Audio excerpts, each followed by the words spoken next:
In a planet called Vegeta, two children with extraordinary powers had been born, causing the trackers to explode. The other Saiyans would notice the immense power of those children.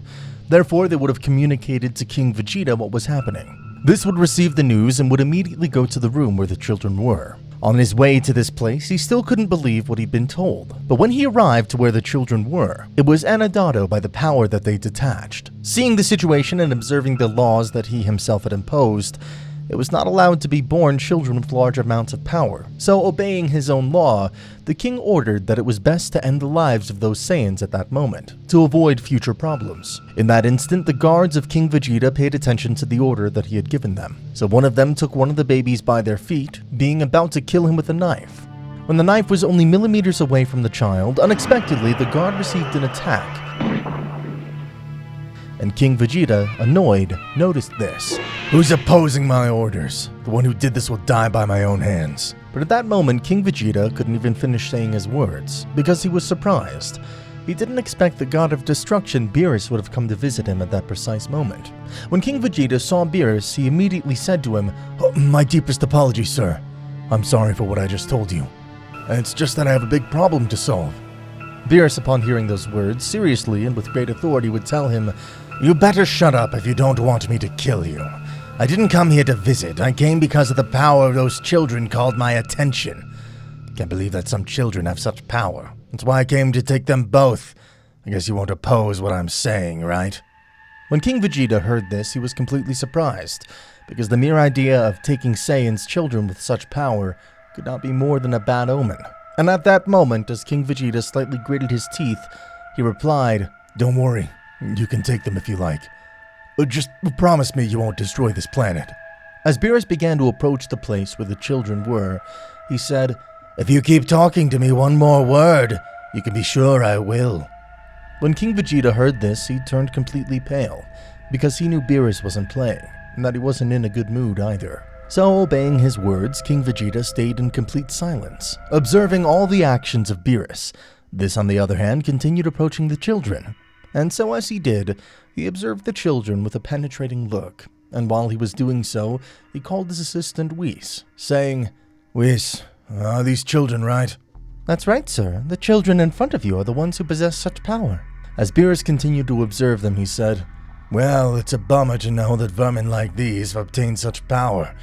If it were up to me, I would annihilate them or leave them. But that's not allowed by my principles, as one of the gods of destruction.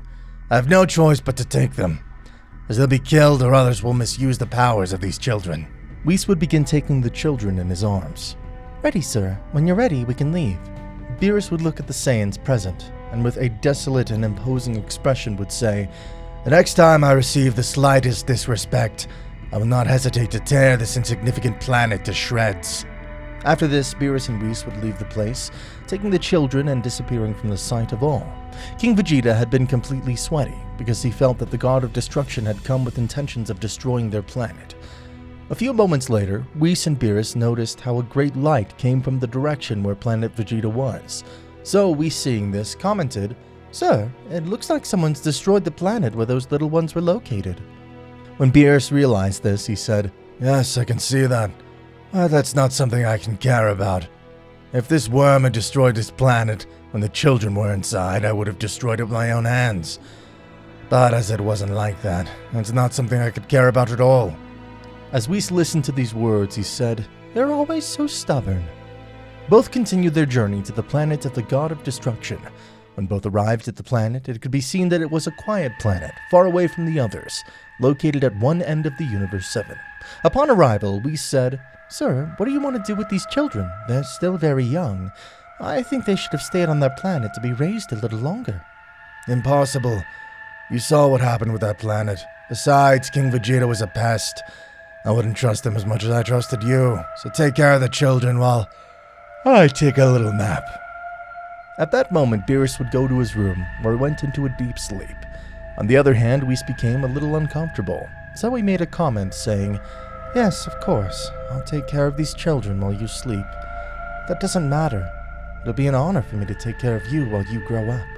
As Whis said these words, he began to observe the children, and he noticed how one of them was more restless than the other, and he thought to himself, I better give each of you a name, or I won't know what to call you when you grow up. Then Whis began to think of names for the two children. While he was thinking, he looked at one of them and thought he looked rather like King Vegeta. So he said, I'll call you Vegeta. I'll give you that name because you look a lot like the king. And by the way, it'll also annoy Beerus for having left me alone in charge of you. While observing the other little one, but this one he couldn't think of any name. So he'd start saying infinite possible names, but he didn't like any of them. But at that precise moment, when he was commenting some names at random, one of the names Whis mentioned was Goku. When Whis noticed this, he again mentioned the name Goku. And in that moment, he observed how the child was effusively happy to hear that name. So he understood that the name of that child should be Goku. Once he chose the names, Whis took care of them as if they were his own children. While time passed, the children grew more and more. And when it had been about 3 years, Beerus had woken up and, as usual, had gone for a walk around his planet. When he did, he noticed how the children had grown up a little, and he said to the angel, Wow, Whis, I see you're doing a good job taking care of these children. They're very healthy and strong. Of course, Mr. Beerus. I'm taking care of them as you commanded me, even as if they were my own children, just as I did with you. Beerus would remain blushing without saying anything, and at that moment, Whis went on to say, Don't worry, you're now the god of destruction, and became my master as I commanded. Yes, as you say, Whis. By the way, how are the children? Have you noticed any change in them? Whis, observing the children, said, Not yet, sir. I think they're still very young and don't realize the power they possess. While the angel was saying this, both children approached Beerus, hugging his legs. When Beerus noticed this, he said, Damn, I think those children are showing me affection. They don't seem to be of the Saiyan warrior race. As Whis listened to this, he began to laugh silently, so he then said, And why don't you carry them, sir? I think these children want you to carry them. As Beerus looked at the children, a little undecided whether to carry them or not, he remained in complete silence, but finally gave in and picked them up, which made him a little happy. It was very strange, because as a god of destruction, he had never had that feeling with another living being. But suddenly, in an oversight, both children fell to the ground, hitting their heads, as expected. The two children began to cry in an uncontrolled manner. So Whis said, Oh, look what you did, sir, now I have to calm them down again. At that moment, Beerus wanted to get furious, but when he saw how Whis was comforting the children, he said, Well, Whis, so you had a hard job taking care of these children. But don't worry, I'll help you take care of them from now on. Sir, I can't believe you're telling me this. Your heart has softened so much. I think I'm going to cry. Whis, if you do, I swear I'm going right back to bed. I really can't believe he said he'd help me take care of these little children. I'm glad to hear that. The god of destruction would begin to carry one of the children named Vegeta, and as Whis witnessed this, he said to him, Sir, don't drop Vegeta again. When Beerus heard his name, he immediately said, Don't tell me you named this kid after the stupid king of planet Vegeta. You did that on purpose, didn't you? Whis would laugh at Beerus' reaction. That's the least of it. Their resemblance is undeniable. Over the next few years, they would both take care of the children, and you could see how little by little he was getting attached to the children, as one of them was very cheerful and the other was not so much. They were complete opposites. It was obvious that they were brothers. Opposites attract. Time would continue to pass, but on a very special day when the planet's moon rose every 1,000 years, Whis would notice the children very calmly concentrating on looking at the sky. He didn't understand what they were looking at, but he realized what they were looking at was the moon, and he understood that it was something normal, since the moon was not usually seen on that planet. So he didn't give it much importance, but he began to notice that from one moment to another, and progressively, the children began to have an erratic and aggressive behavior, forming little by little into gigantic monkeys, and consequently they began to destroy everything that crossed their path. The hell's wrong with them? What a nuisance. Didn't know the Saiyans were so weak. So weak they had to turn into giant monkeys just to look at the moon. Apparently all Saiyans transform into Ozarus when they look at the full moon.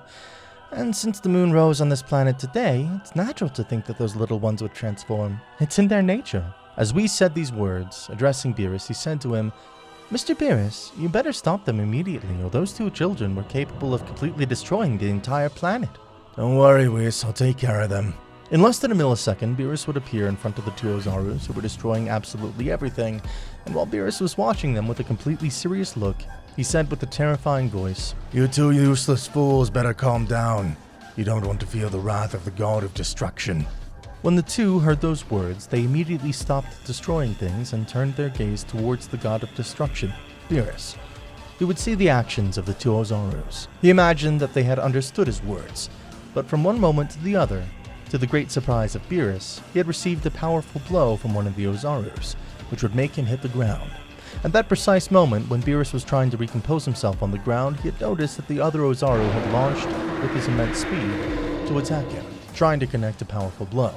But when the god of destruction realized this, slightly raising his power, he had extended one of his hands, with which he had completely paralyzed the huge Ozaru, wrapping the energy of destruction all over his body. Whis, very frightened, would say, "Sir, what are you doing? I was supposed to stop them, but you're killing them. Please stop." The god of destruction was blinded by anger. He couldn't stand that someone would go over his head and not obey his orders. Damn Saiyans. Shouldn't have brought them to this planet.